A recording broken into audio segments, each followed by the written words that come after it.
Now normally it's our habit to show you around some beautiful Essex village, our cameras lingering over some picturesque view or peeking into a flower-packed garden before admiring some aspect of local architecture.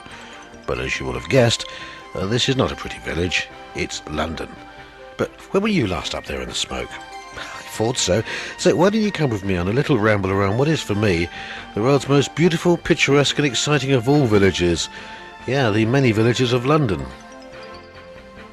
And London, strange as it may seem to the outsider, is indeed made up of many different villages, each with their own points of interest. Take St Paul's, designed by Sir Christopher Wren back in 1666 after a slight accident with a baker's oven down in Pudding Lane, which resulted in a massive medieval redevelopment opportunity, out of which we got St Paul's. Now in many ways it's still a parish church for the City of London, which at 1 square mile in size is still the world's smallest city.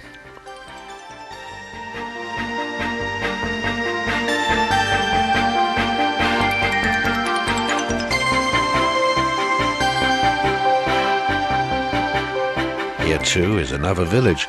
This time it's in Westminster, where now smart shops vie for space with craft stalls and upmarket restaurants for the tourist custom. But are you like me, I wonder, still able to remember when this was London's wholesale fruit and veg market, when these very buildings and streets presented in the early morning a very different scene? The roads packed full of parked lorries, with shouting porters squeezing between them, the wholesaler stalls and shops being fed with a constant stream of barrows, each piled high with a cascading cargo of boxes, each bulging tight with its mass of fruit and vegetables that were then tumbled onto the many display counters.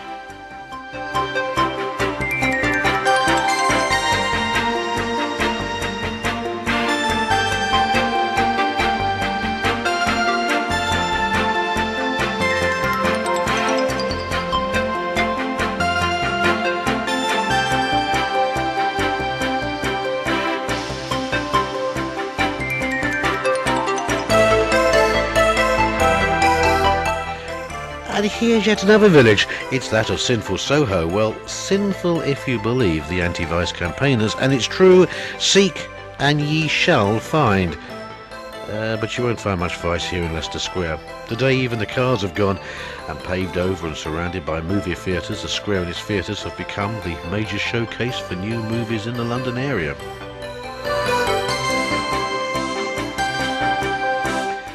But if it's old tourist views of London you seek, well, we can supply them as well. For here's Picadilly Circus, where, so the old saying goes, stand here long enough and everyone in the world is sure to pass you by. Well, it may well seem that way. No doubt that's why so many tourists spend hours just sitting around under Eros.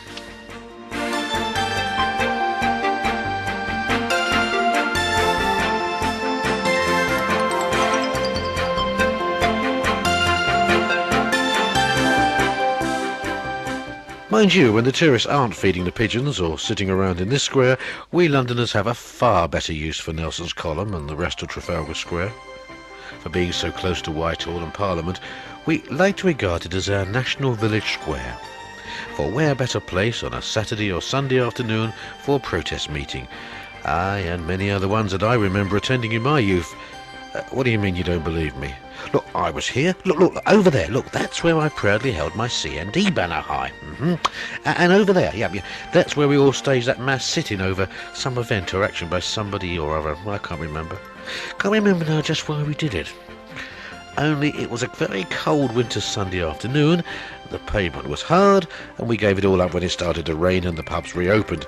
But whoever we were protesting for, well, we were with them in mind, if not in body.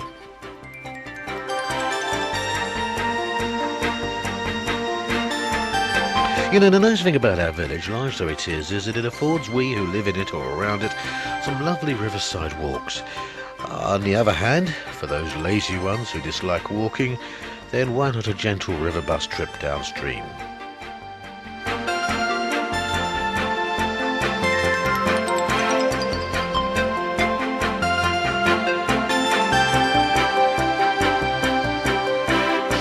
All villages have some form of parish council, and so have we. We call it the House of Commons, and we call our clock tower Big Ben. Mind you, whatever happens in Parliament, or indeed in any future new parish council for our village of London, the folk who inhabit these great buildings will be safe in their jobs. After all, they and their ancestors these past 100 years have created for themselves a role and a task that our villagers can be proud to have gifted to the grateful world. No, not the role of village fool, although we've certainly had our share of them over the years. No, I'm thinking of the great Whitehall civil servant, whose actions touches the lives of all of us.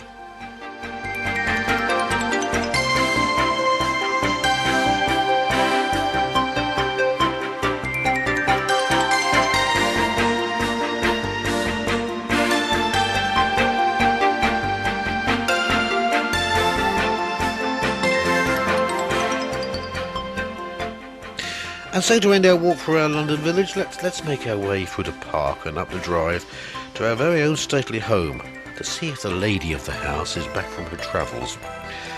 Well, strange as it may seem, it's true that for many of London's 10 million or so inhabitants who live and work in its 32 London boroughs, they each regard their home or working area as just being like a small village, just a small part of that greater city of London. So if you're from one of those small parts of our great city that we didn't get to show you, then I'm sorry, we promise to visit your bit of London soon. Your part of the great village of London.